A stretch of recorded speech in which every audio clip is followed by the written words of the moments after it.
بسم اللہ الرحمن الرحیم۔ السلام علیکم دوستوں، خلیل خدا حضرت ابراہیم علیہ السلام کے ساتھ جڑے اس واقعے کے بارے میں جس میں آپ نے فرمایا، اے پروردگار مجھے دکھا دو کہ تو مردوں کو کیسے زندہ کرتا ہے۔ اللہ تعالیٰ نے قرآن مجید میں کافی مقامات پر ابراہیم علیہ السلام کو اپنا خلیل کہہ کر پکارا ہے۔ خلیل اس دوست اور محبوب کو کہتے ہیں جو کسی طرح دوستی کی شرطوں میں خلل نہ آنے دے۔ حضرت ابراہیم علیہ السلام کے خلیل خدا ہونے کے بارے میں حضرت امام جعفر صادق علیہ السلام سے منقول ہے کہ ابراہیم علیہ السلام مہمانوں کے باپ تھے، یعنی مہمانوں کو بہت دوست رکھتے تھے۔ جب کوئی مہمان آپ کے پاس نہ ہوتا تھا تو آپ علیہ السلام مہمان کو تلاش کرتے تھے۔ ایک روز گھر کے دروازوں کو بند کر کے مہمانوں کی تلاش میں باہر تشریف لے گئے۔ جب واپس آئے تو ایک شخص کو مکان میں دیکھا۔ فرمایا، اے بندہ خدا، کس کی اجازت سے اس گھر میں داخل ہوئے ہو؟ اس نے 3 مرتبہ کہا کہ اس مکان کے پروردگار کی اجازت سے۔ حضرت ابراہیم علیہ السلام سمجھ گئے کہ وہ جبرائیل علیہ السلام ہیں اور اپنے پروردگار کی حمد بجا لائے ہیں۔ جبرائیل علیہ السلام نے کہا کہ تمہارے پروردگار نے مجھ کو اپنے ایک بندے کے پاس بھیجا ہے جس کو اپنا خلیل بنایا ہے۔ حضرت ابراہیم علیہ السلام نے کہا کہ تمہارے پروردگار نے بتاؤ کس کو اپنا خلیل بنایا ہے تاکہ میں زندگی بھر اس کی خدمت کروں۔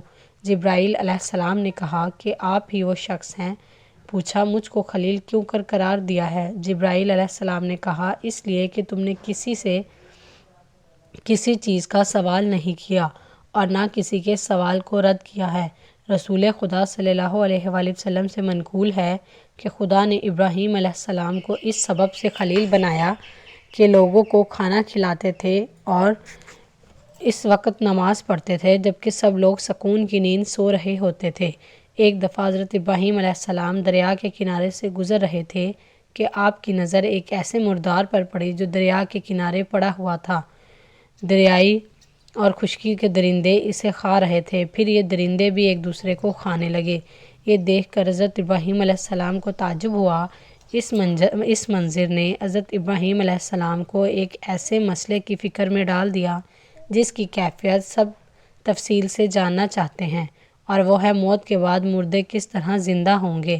حضرت ابراہیم علیہ السلام سوچنے لگے کہ اگر ایسا ہی انسان نے جسم کے ساتھ ہو اور انسان کا بدن جانوروں کے بدن کا جزو بن جائے تو قیامت میں اٹھنے کا معاملہ کیسے عمل میں آئے گا، جبکہ قیامت کے روز انسان اپنے جسم کے ساتھ اٹھنا۔ ابراہیم علیہ السلام، پروردگار مجھے دکھا کہ تو مردوں کو کیسے زندہ کرے گا۔ اللہ تعالیٰ نے فرمایا، کیا تم اس بات پر یقین نہیں رکھتے؟ ابراہیم علیہ السلام نے کہا، ایمان تو رکھتا ہوں لیکن چاہتا ہوں کہ دل کو تسلی ہو جائے۔ فرمایا، تو پھر 4 پرندے لو اور ان کے ٹکڑے ٹکڑے کر ڈالو اور ان کا ایک ٹکڑا رکھ دو، اس کے بعد ان کے نام سے ان کو بلاؤ، دیکھنا کہ وہ دوڑتے ہوئے تمہارے پاس آتے ہیں، اور خدا بے شک غالب حکمت والا ہے۔ اللہ تعالیٰ نے حضرت ابراہیم علیہ السلام کی نبوت کے مرتبے پر فائز فرمایا تھا۔ حضرت ابراہیم علیہ السلام کا ایمان معمور تھا اور اس میں پروردگار کی قدرت کے بارے میں رتی پر شک و شبہ نہیں تھا۔ اس غرض سے کہ چیزوں کے حقائق ان پر واضح ہو جائیں، ان کی مصیبت میں اضافہ نہ ہو جائے، انہوں نے خدا سے درخواست کی کہ وہ یہ نظارہ دکھائیں کہ وہ مردوں کو کیسے زندہ کرتے ہیں، کیونکہ حضرت ابراہیم علیہ السلام کا مقصد اطمینان قلب حاصل کرنا تھا۔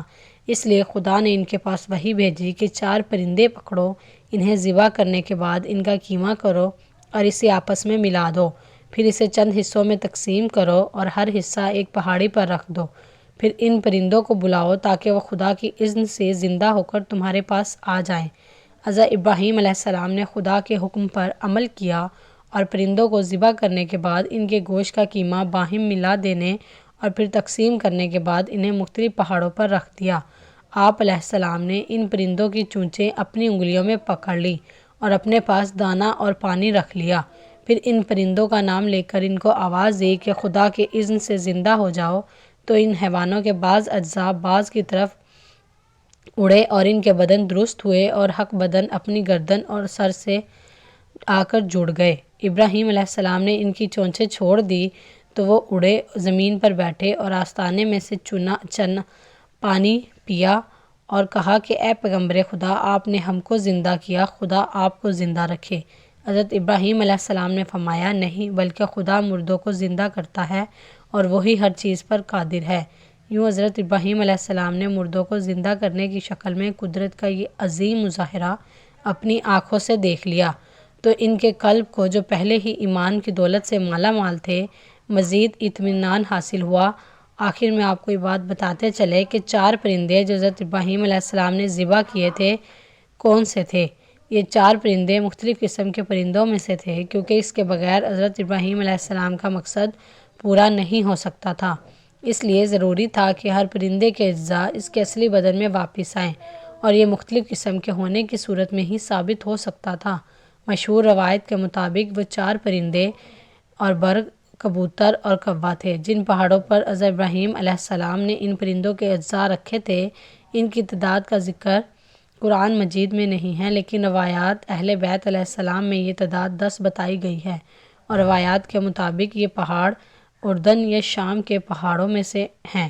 امید کرتی ہوں کہ آپ کو آج کی ویڈیو پسند آئی ہو، تو ہماری ویڈیو کو لائک اور چینل کو ضرور سبسکرائب کیجیے۔ ملتے ہیں اگلی ویڈیو میں، تب تک کے لیے اللہ حافظ۔